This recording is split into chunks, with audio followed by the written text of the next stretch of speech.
নমস্কাৰ প্ৰিয় বন্ধু বান্ধৱীসকল, আজি আকৌ এটি নতুন ভিডিঅ'ৰ সৈতে আপোনালোকৰ মাজলৈ আহিছোঁ। আশা কৰোঁ ভিডিঅ'টি সকলোৱে চাব আৰু ভিডিঅ'টি ভাল পালে এটা লাইক কৰিব, কমেণ্ট কৰিব আৰু চেনেলটিক ছাবস্ক্ৰাইব কৰিবলৈ একেবাৰে নাপাহৰিব।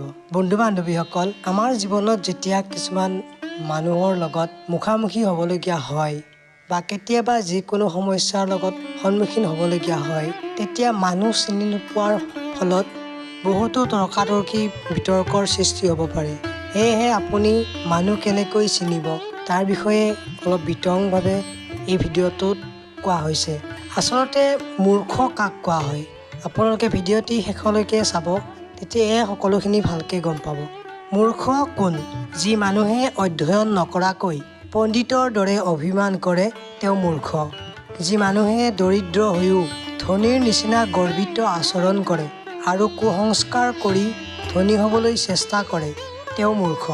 যি মানুহে স্বাৰ্থ ত্যাগ কৰি পৰাৰ্থ সাধন কৰিবলৈ চেষ্টা কৰে আৰু মিত্ৰক উপকাৰ কৰিবৰ কাৰণে মিথ্যাচাৰৰ আশ্ৰয় লয়, আচলতে তেওঁ মূৰ্খ। যি মানুহে শত্ৰুক মিত্ৰ জ্ঞান কৰে, মিত্ৰৰ প্ৰতি হিংসা আৰু বিদ্বেষ পোষণ কৰে, অসৎ কৰ্ম পৰিত্যাগ নকৰে, তেওঁলোক মূৰ্খ। যি মানুহে সাংসাৰিক কাৰ্যত সততে সন্দিহান হয় আৰু সোনকালে কৰিবলগীয়া কাম পিছলৈ পেলাই থয়, তেওঁ মূৰ্খ। যি মানুহে বিনা নিমন্ত্ৰণে আনৰ ঘৰলৈ যায়, আনে একো প্ৰশ্ন নকৰিলেও নিজে বহু কথা কৈ পেলায় আৰু বিশ্বাসৰ অযোগ্য মানুহক বিশ্বাস কৰে, তেওঁ মূৰ্খ।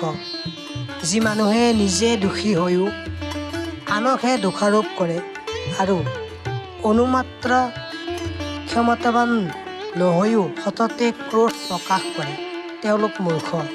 যি মানুহে আত্মবল বিষয়ে অৱগত নহৈ অলভ্য বস্তু পাবলৈ বাসনা কৰে, আচলতে তেওঁলোক মূৰ্খ। আমাৰ এই কথাখিনি মহাভাৰত উদ্যোগ পৰ্বৰ পৰা লোৱা হৈছে।